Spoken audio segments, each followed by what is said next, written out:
Hello बच्चों, नमस्कार। कैसे हैं आप सब लोग? उम्मीद है शानदार, जिंदाबाद, जबरदस्त होंगे। मैं अंकित भाटी आप सभी का स्वागत करता हूं रोजगार विद अंकित चैनल पर। बच्चों, आरपीएफ वाले बच्चे थोड़े से अभी चिंतित होना शुरू हो गए होंगे क्योंकि उनकी एग्जाम की डेट बहुत नजदीक आ चुकी है और अब मात्र 15 दिन बचे हुए हैं। 15 दिन मार्च के तो छोड़ ही दीजिए क्योंकि 2 को एग्जाम है, एक का करोगे क्या आप?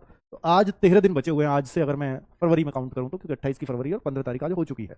तो 13 दिन इस चीज़ के लिए काफ़ी है कि जब आपकी घबराहट वो बढ़ा सके। बिल्कुल, और ये स्वाभाविक है, जब आपने किसी एग्जाम की शिद्दत से तैयारी की हो तो आपकी घबराहट बढ़नी तय है। पर बहुत सारे बच्चे, जितना मैं मुझे पता है, जितना मैं जान पाया हूं अपने अनुभव से, किसी बच्चे ने बहुत ज्यादा लगकर इसकी तैयारी नहीं की। हाँ, ये हो सकता है कि मेरी हाइट सिर्फ 165 है और मैं इसी के लिए एलिजिबल हूं। उस बच्चे ने तो हो सकता है इसके लिए बहुत मेहनत की हो। पर अधिकतर बच्चे अपने और एग्जाम्स में लगे हुए हैं, उनकी तैयारी से भी एग्जाम निकलेगा। ऐसी बात नहीं है कि हम, देखो बच्चों, कई बार ऐसा होगा कि आप जिस एग्जाम की बहुत मन से तैयारी करते हो वो एग्जाम आपका नहीं निकलता, और जबकि उसके बाद आप कोई भी एग्जाम बहुत कम तैयारी के साथ भी दो, या बिल्कुल भी तैयारी नहीं की होगी कई बार तो, पर उससे पहले वाले में बहुत की थी, पर फिर भी वो एग्जाम निकल गया जिसकी बहुत तैयारी हम करके नहीं जाते। समझ में आ रहा है ना? तो ये ऐसा नहीं है कि जिस एग्जाम की आप तैयारी करो वो तैयारी उसी एग्जाम में काम आती है। वो कई बार उसमें धोखा दे जाती है और वो आगे वो हमारे बेड़ा पार करवा देती है।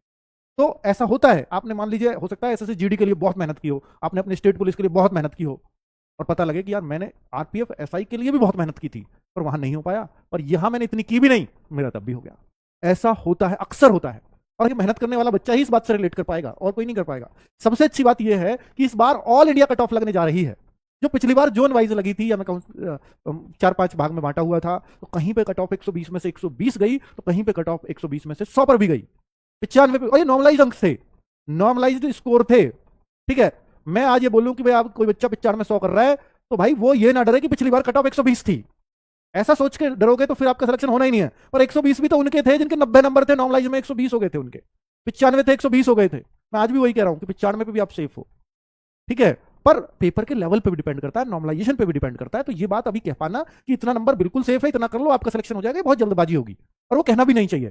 ठीक है, मैं अभी आपको अंतिम 13 दिन के बारे में बता के जाऊंगा, लेकिन उससे पहले बता दूं कि अगर आपका 2 मार्च और 20 मार्च की बात चल रही है तो जाहिर सी बात है भाई, एग्जाम 2 मार्च को है, तो ये निश्चित बात है कि आपका जो 20 फरवरी यानी आज से 4-5 दिन बाद आपका एग्जाम, एक होता है स्टेटस, जिसमें आपको आपकी एग्जाम की डेट पता चल जाती है कि मेरा एग्जाम किस डेट को है। आपका भी फॉर्म का स्टेटस आया है, एग्जाम का स्टेटस नहीं आया। एग्जाम स्टेटस में आपको 3 चीजें पता चलती हैं: एग्जाम डेट, किस डेट को है, एग्जाम शिफ्ट, और एग्जाम सिटी, कि किस सिटी में है आपका एग्जाम। तो ये 3 चीजें आपको पता चल जाएगी एग्जाम स्टेटस में। और एग्जाम स्टेटस कब आ जाएगा आपका? एग्जाम स्टेटस आ जाएगा आपका एग्जाम से 10 दिन पहले, जो 20 फरवरी पड़ती है, क्योंकि 28 की है फरवरी, तो 10 दिन पहले बैठेंगे 20 फरवरी। ये रूल ही है। और कई बार तो 13 दिन पहले भी होता है, कई जगह 12 दिन पहले, 13 दिन। तो फिर तो ऐसा हो सकता है ये 17-18 को भी आ जाए।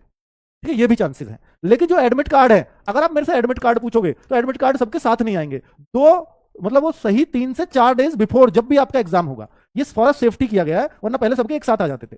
तो 3 से 4 डेज बिफोर, जैसे 2 मार्च वालों का 27 फरवरी को एडमिट कार्ड हाथ में होगा, 3 मार्च वालों का 28 फरवरी को होगा, तो उस तरीके से। ठीक है, तो ये सब चीजें डेट दिमाग से निकाल दो। बच्चों, एक और बात बता दूं कि देखिए, इस बार अगर पिछली बार से कंपैरिजन करूं, जब ये 2018 में आई थी, उससे पहले बीच में ये पोस्ट नहीं आई। 2018 में जब ये भर्ती आई थी तो 8619 पोस्ट थी, और ये 4-5 जोन में बटी हुई थी। ये नहीं 18 जोन के हिसाब से, जैसा ग्रुप डी की वैसे नहीं बटती थी, तब भी ये 4-5 जोन के हिसाब से बढ़ती थी और वो 4-5 मेरिट लगती थी। तो अब किसी जोन की हाई, किसी की कम, तो जैसे मान लो पहले 95 में गई तो किसी की 120 भी गई, तो अब ओवरऑल एक कट ऑफ लगेगी। तो आप ये मान लीजिए, नॉर्मलाइज स्कोर के साथ अगर पहले जैसा ही पेपर आए तो ये कट ऑफ 8619 की हो सकता है 105 जाती, 104 जाती, 120, और मैं 94-95 को नॉर्मलाइज करूं तो, मतलब एवरेज करूं तो। ठीक है, कहीं 120 गई, कहीं 94, 90, 93 भी गई, तो उस हिसाब से 100 के आसपास कट ऑफ, 104-5 के आसपास बन जाती है। ठीक है, तो पिछली बार जब फॉर्म थे, वैकेंसी ज्यादा थी। इस बार आप देखो, इस बार आधी ही है पहले से। फॉर्म 59 लाख थे, और फॉर्म की संख्या अब की भी इतनी ही गई होगी लगभग। ये जो फॉर्म्स की संख्या है, ये मैं ऐसे ही नहीं बोल रहा हूं कि ये आपने पास से लिख दिए, तब का ही है कि 59,08,861 फॉर्म। आप देखो, ये उस टाइम की न्यूज है, और ये उसमें इतने फॉर्म आए थे, ये आपको साफ दिख रहा है। अब की बार का जो फॉर्म का आंकड़ा आया है, सिर्फ वो एक जगह से आया है, वो भी न्यूज़पेपर में। अभी कहीं किसी आरटीआई में जवाब नहीं दिया है रेलवे ने, और वो आया है 50 लाख से अधिक अभ्यर्थियों के बैठने की संभावना जताई जा रही है। अगर इतने बैठने की संभावना, भाई उन्हें तो बैठने का सबका व्यवस्था करनी पड़ेगी ना, जितने भी फॉर्म भर दिए हैं, तो 50 लाख से अधिक फॉर्म तो कंफर्म है। ठीक है, पर ये कितने हैं ये एग्जैक्ट इन्होंने भी नहीं दिया है। तो हम यहां कह सकते हैं कि 50 लाख प्लस फॉर्म है इस बार भी। और ये इस बात से भी पुष्टि हो जाती है कि जहां 400 पद आए थे, करीब 400 पद पे 15 लाख फॉर्म आ गए। किसमें? जब आप आरपीएफ एसआई देखोगे तो भाई साहब वहां पर आए थे आरपीएफ एसआई में 15 लाख। तो यहां 4200 वैकेंसीज के लिए 50 लाख बड़ी बात नहीं है, ये आ गए होंगे। ठीक है, तो अब क्या इस फॉर्म को देख के घबराना चाहिए? नहीं घबराना चाहिए। मैं आपको फिर एक बार बता रहा हूं कि देखो, अगर आप इससे डरोगे तो फिर कहीं भी कुछ नहीं कर पाओगे। फिर तो आप ये भी सोचोगे कि डर बहुत तरह के हावी होते हैं। कोई यूपी से है तो वो सोचेगा मैं 60,000 में सेलेक्ट नहीं हो पाया तो मैं 4200 में ऑल इंडिया कैसे सेलेक्ट हो जाऊंगा, तो यूपी की भर्ती थी। तो ऐसे नहीं सोचना है आपको, आप अपने आप को ऐसे सोचकर सिर्फ डिमोटिवेट करोगे।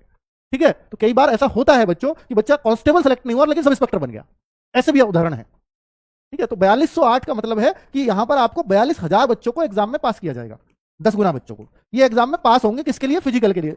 और मैं आपको पहले ही कह चुका हूं कि इनको सेकंड मेरिट भी लगानी पड़ेगी, क्योंकि जिसमें इसमें से 42,000 बच्चे जब एग्जाम में पास करेंगे तो इतने बच्चे फिजिकल नहीं मार पाते, क्योंकि फिजिकल है इसका हाई फाई। तो जिन 42,000 में से जिसका भी फिजिकल फिट है वो नौकरी पा जाएगा, क्योंकि ना दूसरी मेरिट लगानी ही पड़ेगी, क्योंकि इतने बच्चे ने फिट नहीं मिलेंगे, फिजिकल फिट नहीं मिलेंगे। तो फिर क्या करेंगे? तो फिर आप ये वैकेंसी 4200 क्यों सोच रहे हो? आप तो ये सोच रहे हैं 42,000 है, तो 42,000 में आपको आना है। ये बताते बताते मैं थक गया हूं आपको, और ये मैं आपको मोटिवेट करने के लिए कह रहा हूं। 4200 मत सोचो, 42,000 में आपको आना है। ठीक है, तो आप अपने आप को इस तरह से तैयार करिए। अभी मैं आपको एक बात बताने वाला हूं यहां पर कि जैसे देखिए आरपीएफ में आपको इतना तो मालूम है कि 3 सब्जेक्ट आपके पूछे जाएंगे। भाई आपने चाहे इसकी बिल्कुल जी तोड़ करके मेहनत ना की हो, मैंने मान लिया, पर आप ये सब्जेक्ट वो नहीं है क्या जिनको दिन रात पढ़ रहे हो? Math, reasoning, GS. मानता हूं डेडिकेटेडली तैयार नहीं किया है। डेडिकेटेडली तैयारी मैं आपको बता देता हूं इसकी कितने लोग कर रहे हैं। मात्र 10,000 बच्चे डेडिकेटेडली तैयारी आरपीएफ की कर रहे हैं। कितने में से? 50 लाख में से कितने? मात्र 10,000, जो सिर्फ आरपीएफ रीजन का उद्देश्य है। तो आप सोच लो, बाकी सब बच्चे अपने और एग्जाम्स में लगे हुए हैं। मैं इसको इतना बता रहा हूं कि देखो, मैथ्स अर्थमेटिक आएगा, हाँ जी अर्थमेटिक आएगा। यह 35 क्वेश्चन आएंगे, हाँ जी 35 क्वेश्चन आएंगे। 30 क्वेश्चन करना कोई बहुत मुश्किल नहीं है, इसमें भी 30 क्वेश्चन करना 35 में से बहुत मुश्किल नहीं है। और ये आप अगर 35 कर जाओ जीएस में तो आपका सिलेक्शन तय हो जाता है लगभग इतना स्कोर करने से। और ये 95 क्वेश्चन कोई बहुत मुश्किल तो टास्क है नहीं। क्या सर इतने पे हो जाएगा? भाई टास्क तो बनाओ आप, होगा नहीं होगा, पर आप क्या इतना कर पाओगे अपने आप से पूछो। अपना इतना एक उद्देश्य लेकर के हमेशा चलना होता है। ठीक है, मैं तो आपको 100 क्वेश्चन का उद्देश्य हमेशा देके चलता हूं, पर आप 95 भी अगर बना पा रहे हो तो बहुत अच्छी बात है। और मैंने किसी सब्जेक्ट में कोई ऐसा तो लिखा नहीं, क्योंकि देखो जहां 3 ही सब्जेक्ट है बस, और तीनों का अच्छा खासा रोल है, उनमें से अगर आपका एक सब्जेक्ट कमजोर है, बहुत कमजोर है, मान लो मैथ आपका बहुत कमजोर है, तो आप सिलेक्शन की उम्मीद छोड़ दो, होगा ही नहीं। लेकिन आप ये सोचो कि यार इतना टास्क, अगर मेरा मैथ्स ठीक है, मेरा रीजनिंग ठीक है, तो सर ने टास्क भी बहुत कम दिया है, इतना तो आराम से सही हो जाएगा। बात पड़ती है टाइमिंग की, क्योंकि आपके पास यहां 90 मिनट है मात्र, और ये दोनों सब्जेक्ट ना आपके कब 80 मिनट खा जाएंगे कुछ नहीं पता। ये 35 क्वेश्चन है, 70 क्वेश्चन है टोटल, 35-35। ये 70 क्वेश्चन 80 मिनट नहीं खा सकते क्या आपका? ये टाइम खराब करवाएंगे। तो आपको जो क्वेश्चन नहीं आता या जो क्वेश्चन समय लेता है वो समय रहते छोड़ना है। अगर आप नहीं छोड़ पाए आपका बैलेंस पूरी तरह से खराब कर देंगे, और एक बार अगर बैलेंस बिगड़ा तो फिर संभल नहीं पाते पूरे एग्जाम में। तो आपको मेरे हिसाब से सबसे पहले रीजनिंग करनी चाहिए। जीएस को मैं इसलिए सलाह नहीं देता कि अगर आप जीएस पे को पहले करोगे ना, तो पहले मैं गारंटी से कह रहा हूं कि आप इसमें ना 25 मिनट से पहले सुलझोगे ही नहीं। वो इसलिए नहीं क्योंकि हम ये सोच रहे होते हैं कि 50 क्वेश्चन कर लिए, 25 मिनट में कर लिए, बढ़िया है। पर भाई देखो तो सही, आपने 25 मिनट में 50 क्वेश्चन पर लगाए, वो जीएस के हैं, इसलिए आप बढ़िया नहीं हो, टाइम तो अब खराब होगा। तो इसलिए मैं कहता हूं कि भाई एक बार आपने इसमें गति बनानी है, बहुत तेजी से करनी है चीजें, फिर जीएस को आप अपने आप ही बहुत तेज करोगे, क्योंकि बाद में मैथ रह रहा है, डर रहेगा।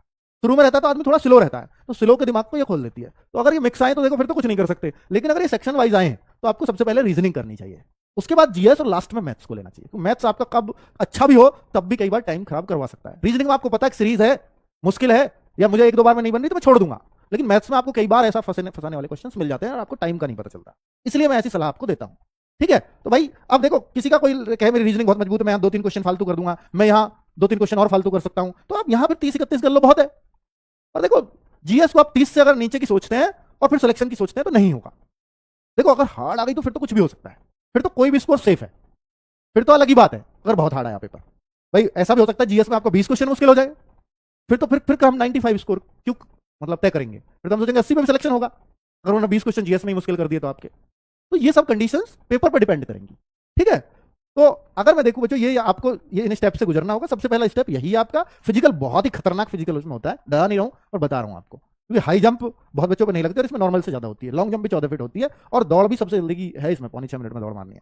अगर डॉक्यूमेंट वेरिफिकेशन मेडिकल सब में होता है, यही वो पेपर है जिसके बारे में बात कर रहा हूँ। सबसे बड़ी बात देखिए, मैथ रीजनिंग जब आप सही करते हैं ना, सबसे अच्छी बात है वो नेगेटिव में मार्किंग नहीं जाती, इसलिए मैथ रीजनिंग को मैं हमेशा ऊपर रखता हूँ करने को। क्यों? क्योंकि यहाँ नेगेटिव मार्किंग में नहीं जाओगे, क्वेश्चन सही है तो पता है हमें, नहीं आता तो नहीं आता, उसको हम टच ही नहीं करेंगे। लेकिन जीएस में हम कई बार ऐसा कर जाते हैं, जीएस में हमारे नेगेटिव ज्यादा जाता है, और ये नेगेटिव नॉर्मल से ज्यादा है, 1/4 होती है, वरना 1/3 है, तो आपको जीएस को बहुत ज्यादा टच भी करके नहीं चलना, वरना नेगेटिव भी आपका सिलेक्शन से आपको रोक देगी, ये ध्यान रखना।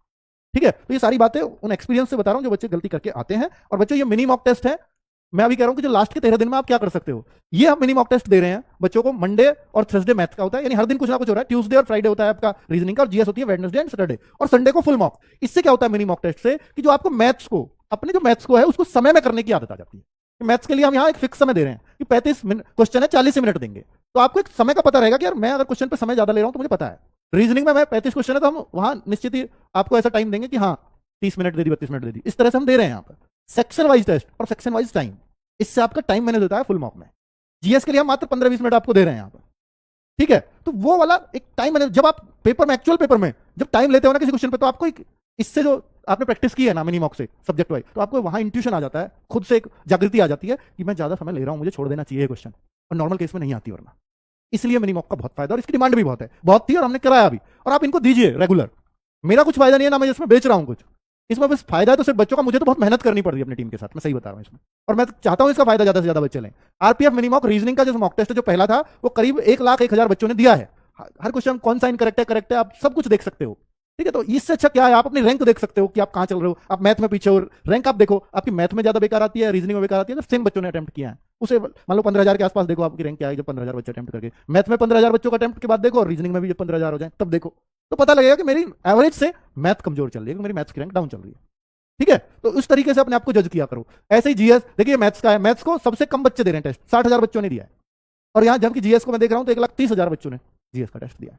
तो जीएस को ज्यादा, क्योंकि उसमें टाइम नहीं लगता ना, 15 मिनट फटाफट टिक मारने, इनमें दिमाग लगाना पड़ेगा। मैथ्स बहुत बच्चों का कमजोर है, वो यहाँ से साफ दिखता है, और इनको सेक्शन वाइज दीजिए आप टेस्ट, तो आपको रियल अपना पता चलेगा आप कहाँ हैं। इसके लिए हम टाइम वैसे ही दे रहे हैं जैसा होना चाहिए, ठीक है। अब एक चीज, ये मिनी मॉक दीजिए और फुल मॉक संडे में देना, इतना ही काफी है। इसके बाद मैं आपसे कह रहा हूं कि गागर में सागर, आप जानते भी हो कि आरडब्ल्यूए का सबसे ज्यादा मेहनत अगर किसी सीरीज में लगती है तो इसमें, और एग्जाम टाइम में हम एक रिवीजन सीरीज लाना चाहते हैं कि बच्चे को फुली सब्जेक्ट रिवीजन हो जाए, तो उसके लिए हमने गागर में सागर हर एग्जाम से पहले लाते हैं। तो भाई 22 फरवरी से आपकी शुरू हो जाएगी।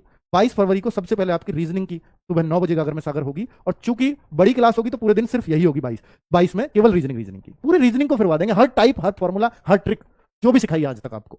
मैथ्स में आकाश सर, मतलब ये शोभित भारद्वाज सर थे, और मैथ्स, और इन्होंने ही पढ़ाया आरपीएफ में, और हर एक बच्चा संतुष्ट है भाई, मैं ये कह रहा हूं। अगर जिन बच्चों ने, जिन इन टीचर से नहीं पढ़ा है ना, पहली क्लास में मुरीद हो जाता है बच्चा इनका, और कहते हैं सर कहां से लाते हो टीचर, आरडब्ल्यू का हर टीचर बेस्ट आता है। जब ऐसे कमेंट हमारे पास आते हैं बहुत खुशी होती है, ठीक है। और भाई टीचर की क्वालिटी रखता हूं मैं, इतना तो मानोगे आप। मैथ्स 23 फरवरी को करा रहे होंगे आकाश शर्मा सर, इस दिन सिर्फ और सिर्फ मैथ्स ही हो रहा होगा, ठीक है। 24 तारीख को पॉलिटी की क्लास सुबह 9 बजे, और 25 तारीख को हिस्ट्री की क्लास है, और ये सुबह 9 बजे, और इकोनॉमिक्स की क्लास सुबह 26 तारीख को है। 27 तारीख को ज्योग्राफी की क्लास है सुबह 9 बजे। अब ये साइंस की हमने तीनों की अलग अलग करा दी है, फिजिक्स, बायोलॉजी और फिजिक्स, बायोलॉजी और केमिस्ट्री यहाँ टाइप करवा देंगे, केमिस्ट्री। तो ये सबका टाइमिंग दे दिया। अब आपको यहाँ पर करंट अफेयर्स नहीं दिख रही होगी, हालांकि हमने करंट अफेयर्स आरपीएफ के लिए आदर्श सर की क्लास अलग से चला रखी है, पर फिर भी मैं इनमें से किसी एक डेट में, हो सकता है मैं 24 में, क्योंकि जितना जल्दी हो जाए उतना बढ़िया है, क्योंकि 24 के बाद की तो आएगी नहीं, तो 24 फरवरी को ही शाम को 4 बजे 4 PM पे करंट अफेयर्स भी लगवा दूंगा, ठीक है। सीए की क्लास आदर्श सर के द्वारा होगी, 24 तारीख को ही शाम को हो जाएगी। क्लियर? चलिए बच्चे, तो ये जानकारी आपको देनी थी कि गागर में सागर बहुत सारे बच्चे पूछ भी रहे थे। और फिलहाल अब क्या कर सकते हैं, देखिए अभी बहुत, मैं आपको बोल रहा हूं कि कुछ भी नया मत पढ़िएगा। सोच रहे हो कि मैं नया क्या पढ़ लूं, अब ये चैप्टर भी कर लूं, वो भी कर लूं, ऐसा कुछ है नहीं इसमें। सब कुछ वही आएगा जो आपने पढ़ रखा है, बस उसको रिवाइज कर लो। जो आपका चैप्टर वीक है, नई टाइप मत सीखो, क्योंकि वो काम नहीं आएगी। जो सीख रखी है उसको रिवाइज कर लो, यही काम आता है। दूसरा, करंट अफेयर्स पढ़ना शुरू कर दो, समय है अभी, ठीक है। एसएससी का रूल रहा है, और वही टीसीएस कंपनी यहां भी करा रही है इस पेपर को, मैं इसलिए एसएससी का नाम ले रहा हूं, कि वो बहुत नया करंट अफेयर्स नहीं पूछते। और कई बार एक एग्जाम का ट्रेंड होता है कि यार इसमें 3-4 महीने पुराना पूछा जा रहा है, तो 3-4 महीने पुराना ही पूछा जाएगा फिर लास्ट तक। अगर पता लगी पहले पेपर में 1 से 2-3 साल पुराना पूछा जा रहा है, ऐसा भी होता है कि 2-3 साल पुराना भी करंट अफेयर्स पूछते हैं कि भैया 2021 में ये चीज किसको दी गई थी, 2022 में, ऐसा भी पूछ लेते हैं कई बार। तो फिर क्या होगा, फिर आपको पहले दिन ही आइडिया हम लोग दे देंगे कि पुराना करंट अफेयर्स आ रहा है, उसके हिसाब से अगर कुछ क्लास बनती होगी तो हम करा देंगे आपकी, ठीक है। तो फिलहाल ये तो सोच के नहीं चला सकता कि मैं 2-3 साल पुराना करंट अफेयर्स पढ़ूं। जो आइडियल टाइम होता है वो ये होता है कि भाई 1 साल का पिछला जो करंट अफेयर्स है उसको आप फेर लो, उसका आप रिवीजन कर लो। वो आदर्श सर टॉपिक वाइज रिवाइज करा देंगे आपको, कि खेल का, पुरस्कार का, बुक जो नई नई राइट हुई है, किन लोगों के जो महत्वपूर्ण लोग हैं उनकी डेथ हुई है, तो वो सारी चीजें आदर्श सर ले रहे होंगे करंट अफेयर्स में। सब कुछ 4 PM को उस दिन 6-7 घंटे की क्लास होगी, उसमें 300-400 क्वेश्चन आपके बेस्ट कवर करा देंगे, ठीक है। चलिए, थैंक यू, नमस्कार।